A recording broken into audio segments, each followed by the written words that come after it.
Hi, this is Team Andrews Performance Analysis Capstone Simulation conducted between April 7th and May 3rd, 2025. I'm Alluson Knight with National University. The Capstone Simulation offers an interactive platform to practice strategic decision making in a production and marketing environment. This program enabled Team Andrews to learn, adjust, evaluate, and manage our product portfolio throughout the simulation and practice rounds. We learned about research and development, production, marketing, finance, human resources, and eventually TQM. Initially, in the first 3 rounds, Team Andrews focused our approach on positioning products using the previous year's reporting metrics. We largely concentrated on financial reports to adjust decisions to current year's R&D, marketing, production, and finance. Additionally, we monitored the same key performance financial ratios throughout the simulation. Mostly return on sales, return on assets, and return on equity. And we use those to track and respond to production, hoping to increase profit and balance financial management. We also paid attention to price to earnings ratio, contributions margins, and awareness and accessibility throughout the sales and promotion to help increase market value and investor expectations. Throughout these early rounds, there was a learning curve, and we quickly realized we needed to focus more on customer buying criteria to increase customer satisfaction. So as we progressed through the rounds, we adjusted our strategy to hone in on customer buying criteria, and we immediately gained footing with financial recovery, which we'll expand throughout this presentation. But round 4 showed extreme profitability and rewards with customer-centric strategies that gave promise to consistency, growth, and customer loyalty. And Team Andrews continued adjusting decisions to create forecast and demand and retain market share, which we had seen growth in. We set pricing, supply, and demand to meet customer expectations and requirements, and our goal was to keep steady growth and regain profit by aligning to customer demands and market trends. We'll also talk about our round 5, which was a huge wake-up call. We plummeted back down to huge negatives in all KPIs, and we quickly realized we miscalculated our high-end segment, and we lost all sales in that market. So as we go through this presentation, we'll talk a little bit more about our executive summary. Will dig deeper into our overall success versus failure, particularly with marketing and sales strategies, the balanced scoreboard, financial, market, and production performance, and human resources and TQM. And we'll discuss ways that we gained a competitive advantage in some areas while losing in others. At the beginning of our Capstone journey, we conducted a SWOT analysis in collaboration with Porter's 5 Forces analysis as part of our research. Particularly the ratios in CapSim and the balanced scoreboard, as well as reports, made the Courier report, mainly the Courier report, was used to track marketing, production, and customer buying criteria like performance, size, reliability, price, and age. We understood we needed a customer-centric strategy that would show consistency, growth, and customer loyalty. So initially, Team Andrews was balanced, indicating moderate pricing with solid contribution margins. We had 28.3%. And decent market share at 16.7%. We remain focused on product positioning and core segments with moderate R&D, production, marketing investments. However, in rounds 1 through 3, we struggled with net losses, emergency loans, and declining profitability. This was largely due to overproduction and overinvestment and aggressive pricing, which didn't align to our supply and demand. We miscalculated inventory and production,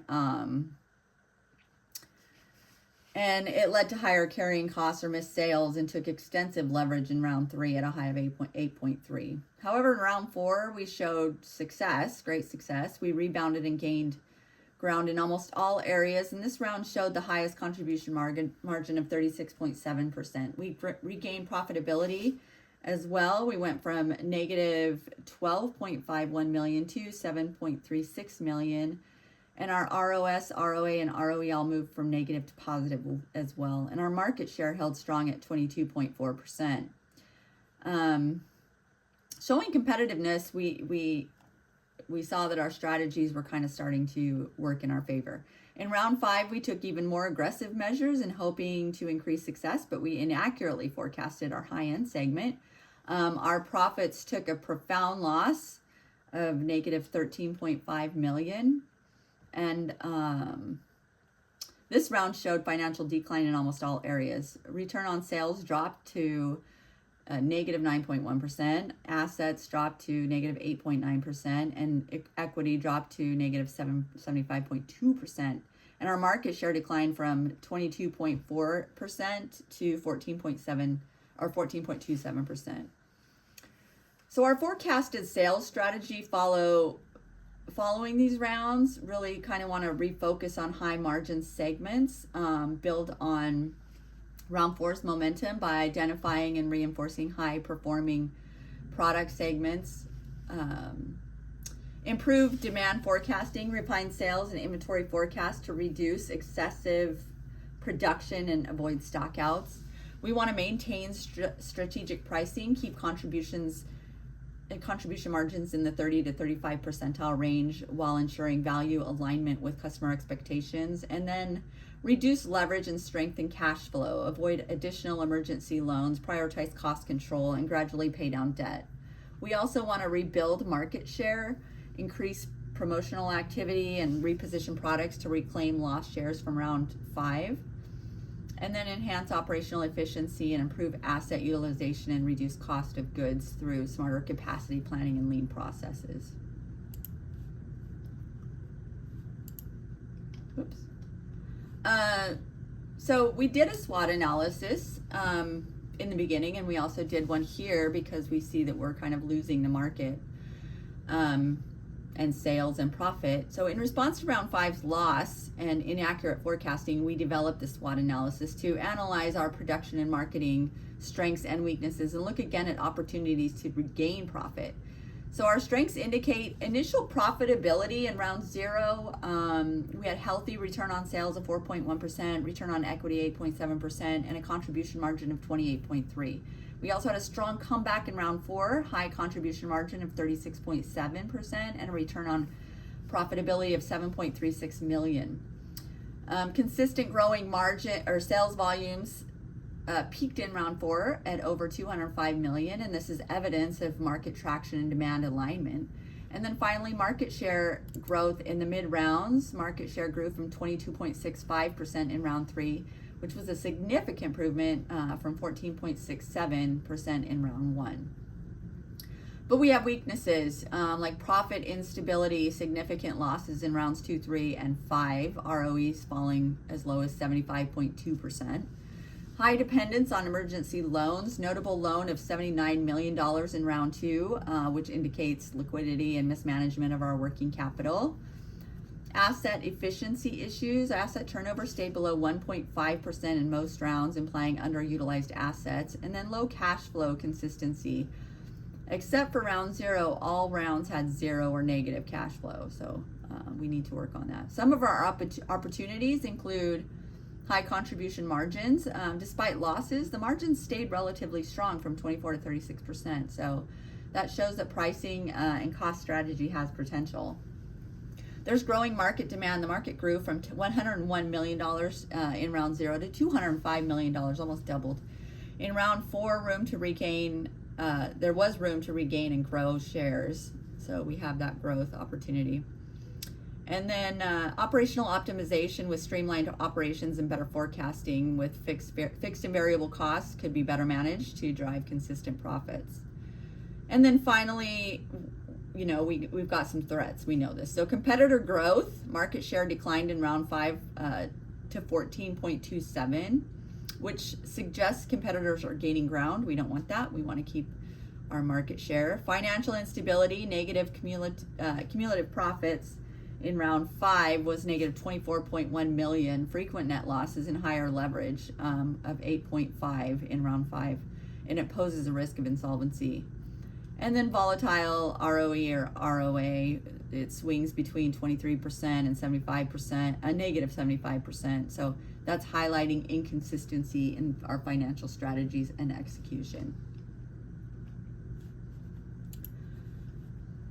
We also conducted a pestle analysis. It's another common tool that's used to evaluate business operational environments, but specifically focuses on political, economic, social, technological, environmental, and legal framework used by management stakeholders for strategic planning processes and decision-making and risk management. Team Andrews used the pestle analysis to gather information and evaluate financing, risk management, and managerial decisions in relation to opening operations in Switzerland. The pestle analysis can be aligned and incorporated into other analysis framework like our SWOT analysis to offer a comparative overview of the factors affecting business operations and management. So from our pestle analysis, we compared Switzerland and the USA and found that they have pretty similar but different operational landscapes. For example, Switzerland benefits from highly stable political systems and has strong international neutrality and a concentrated economy centered on finance, pharmaceuticals, and precision industries. In contrast, the USA holds global influence and follows a federal presidential republic, which in short is more partisan. And we're diverse, and we have an innovative economy led by technology, finance, and R&D. Socially, Switzerland exhibits high living standards. They're very multilingual, and they have an educated workforce. The USA showcases greater cultural diversity, and we have a younger population, which sometimes means more innovative, kind of a younger thought process. With technology, the USA dominates in global innovation and digital infrastructure, but Switzerland stands out on research-driven, high-precision industries. And environmentally, Switzerland is more eco-friendly with sustainability processes in place. USA, not so much. We're not very successful in eco-conscious efforts.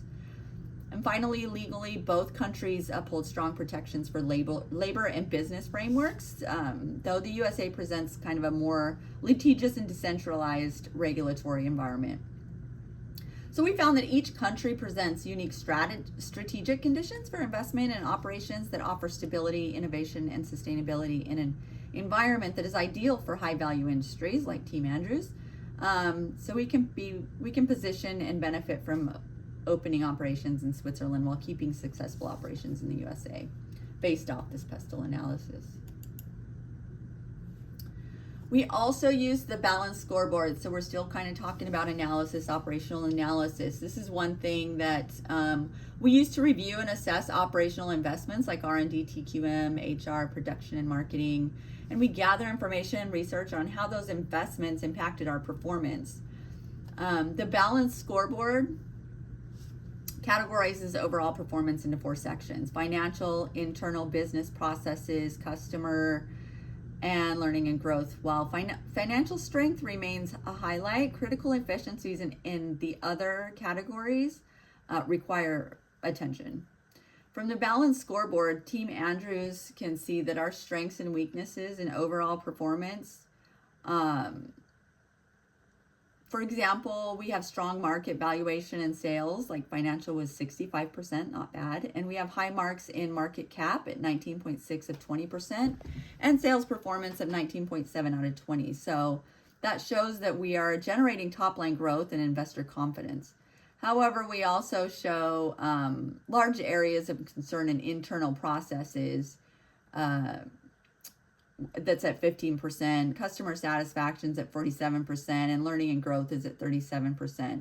Our operating profit earned only 9.1 points out of 60 due to production inefficiencies, inventory management, and poorly timed product launches. So this is dragging down our ability to convert revenue into sustainable earnings, and it's kind of a weak area. In regards to our customers, we have different decent market share of 23.8 out of 40, but we have a low survey score of 4.5 out of 20, and that suggests that quality, awareness, accessibility, and brand loyalty issues could affect our demand. Finally, our employee metrics under learning and growth is also below average at 10 and 10.3 out of 20, and we see low profit per employee at 1.7 out of 20. This signals gaps in workforce productivity, training, or incentive alignment. We can benefit from improvements in all those areas, refocusing our strategic decision-making on our updated marketing and sales strategies in order to improve return on investment. So let's dig a little deeper here. Our financial performance throughout CAPSIM has shown unstable trajectory, indicating periods of financial trouble followed by partial recovery. Key financial indicators such as return on sales, return on assets, return on equity, cash flow, and profit margins all reflect that we have operational challenges and eventual strategic improvements.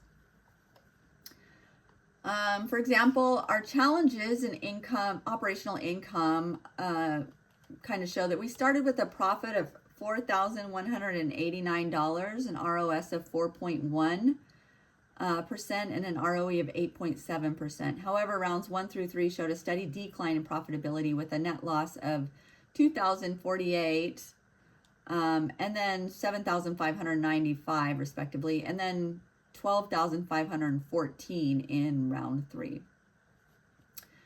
ROS and ROE dropped significantly, with ROE dropping to 20.3% in round 3, and in earlier rounds we overproduced and underestimated in customer demand. We failed to strictly align to customer buying criteria and market demand, so we needed strategic improvements. Thankfully, in round 4, we saw profit. Our profit rebounded to $7,359. Our return on sales improved to 3.6%. And our ROE surged to 23.3%. This round, we really focused on aligning sales and customer expectations to our forecasting. We analyzed where we could get the best bang for our buck and cut back on spending and production in segments that had low market growth and low sales. Also, cash flow comes into play with Team Andrews. We started with $6,434 operating cash flow with no investing and $4,000 in financial outflow. But in rounds 1 through 3, we saw negative cash flow from operations and investing, and it was supported by strong financial inflows to maintain liquidity. In round 4, operations turned positive to $53,015. That was our successful round, with minimal investing and large financing outflow of $52,953. And then by round 5, operations remained positive, but we did decline. We were at $14,600 despite high investments. Our asset and equity growth, which is reflected on our balance sheet, increased from $96,225 to $200,832 in round 3, before slightly declining to $149,120 in round 4. Our liabilities and equity followed the same trajectory, indicating an aligned capital structure. However, the absence of net cash flow in the last few rounds raised concerns about working capital and liquidity management.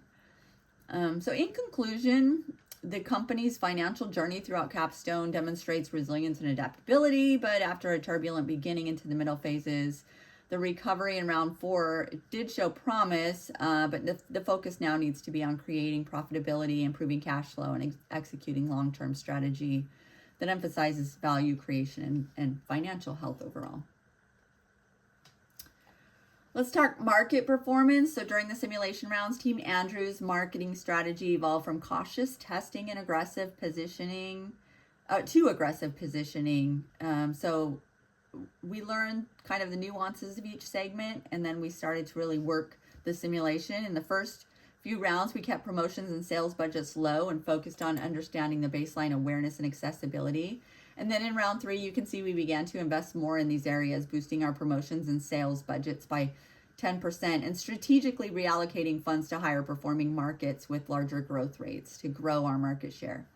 In round 4, we started to prioritize awareness in the high-end performance and size segments where we had strong market share and they had expected growth rates of 15 to 20%.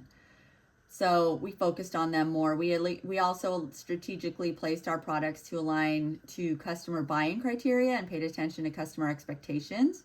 For instance, the traditional and low-end segments cared a lot about pricing and ideal age, where the high-end performance and size segments cared least about pricing and more about performance. So with this in mind, we priced these segments a little higher because their care factor was kind of low. As we progressed through rounds 3, 4, and 5, we looked to regain profits we had lost in previous rounds due to inexperience with strategic marketing and production and really just the simulation. So for instance, in round 2, we took an emergency loan of $80 million. Now we got to pay that back. So we decreased cost areas like sales budgets, hoping that we could sustain market share and still profit. However, in round 5, we really miscalculated one of our largest investments. We ended up placing the high-end segment outside the perceptual map, gaining no sales and losing tremendous profit in that area, which affected our overall finances and market performance.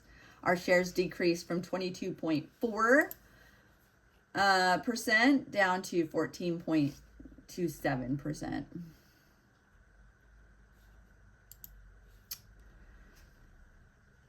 So production performance. The overarching goal of production is to produce units that meet the demand, monitor ending inventory versus sales forecasts to avoid inventory carrying cost, measure plant and manufacturing resources to maintain efficiencies, control overtime and second shift utilization to keep capacity in check, and adjust automation to maximize cost savings. And we kind of learned 0 is no automation, 10 is fully automated. We used the segment analysis data to calculate growth to our 5 different segments, and we mainly focused on market share, industry demand, industry unit sales, and next year's growth rate, as well as the customer's buying criteria to forecast production. Throughout the simulation, our production and sales grew through expanded automation, second shift deployment, and strategic overtime, which drove the plant utilization from a conservative use in round 0 at 75% to a peak of almost 200% in round 5. We saw steady growth in almost all segments. However, with Able, our traditional segment, and Atom, our high-end segment, we were left with large inventories, almost double the market demand, which left us with inventory carrying costs and tied up capital. So in round 3, we cut back production in those segments, and by round 4, we were able to match Atom's inventory with the most sold at 1,824. Let's see. And we cut back Acres inventory from 2,859 to 1,580. In round 4, we tempered production. I should say that. There you go. We tempered production throughout the company, leveraging automation to smooth production, and we used customer buying criteria to schedule production based on demand. We set higher automation for Able and Atom at 5.0 and 4.0 respectively to try and slow that segment, and then we set the others at an automation of 3.5%. We successfully reduced our inventories in round 4 to 0, with the exception of Able, which is, we still have an inventory of 1,580. We can't get rid of that. And then Acre at 1,030. We did notice, though, that Acre sales in round 4 plummeted. They sold 56% less than the previous round. So that was hard to forecast for us, I guess. We misforecasted that. For Team Andrews, round 4 was our most rewarding and profitable round in all areas of production, finance, and marketing. However, what's interesting is that in round 3, I was showing my inventories there. But in round 3, we learned sales alone don't guarantee profit. So round 3 had higher sales overall over any other round, but we still lost profit there. And that's because inventory carrying cost, overtime costs, and new automation. So we learned that sales alone don't guarantee profit. Our cost structure and pricing strategy, have to stay aligned so that every extra unit sold adds more to the bottom line. We're getting to the last slide here. So learning and growth, or human resources in TQM, all initiatives work together well to improve quality and decrease deficiencies, directly boosting customer satisfaction. So HR investments like recruiting, training, and workforce empowerment directly enhance productivity and employee engagement. Total quality management expands on this to lead a business-focused approach to continuous involvement in processes, products, and customer satisfaction. When Team Andrews implemented HR and TQM strategies, we saw an increase in the competitive position and long-term profitability. Team Andrews strategically invested in recruitment during rounds 3 and 4, $5,000 in round 3, $4,000 in round 4 to attract high quality talent and to increase productivity. Additionally, we offered 30 hours of training in both those rounds, reinforcing employee development and enhancing overall performance. Finally, we cautiously invested in TQM in rounds 4 and 5 to help increase process improvement overall and help align customer expectations and benchmark against our competitors. These HR and TQM investments contributed to stronger workforce and supported productivity improvements during these rounds. So strategic implementation of HR and TQM initiatives work as a shared duty across all departments and organizational levels. All management and employees consistently look for ways to improve aspects of the organization, and we can see improvements in product appeal, lower material and labor costs, and development in production and marketing. Ultimately, HR and TQM not only boosts customer satisfaction and loyalty, but it can build market share and safeguard long-term sustainability of Team Andrews.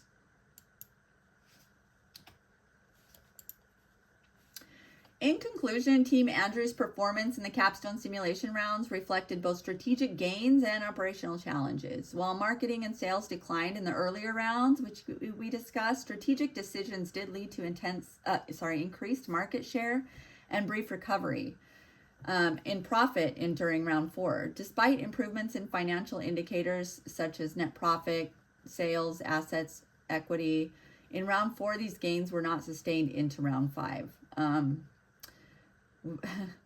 The balanced scorecard revealed strong financial readiness but highlighted ongoing weaknesses in internal processes and customer learning and growth, suggesting the need for more integrated and consistent approach to long-term sustainability. So our plan is to, like we talked about in the earlier slides, our strategies. We want to continue to work on our marketing, sales, and production, and collaborate with TQM and HR, and really hone in on refocusing on high margin segments, improve demand forecasting, maintain strategic pricing, reduce leverage and strengthen cash flows, rebuild market share, and then enhance operational efficiency. This concludes our presentation. I appreciate you listening, and I'm standing by for any questions. Over and out.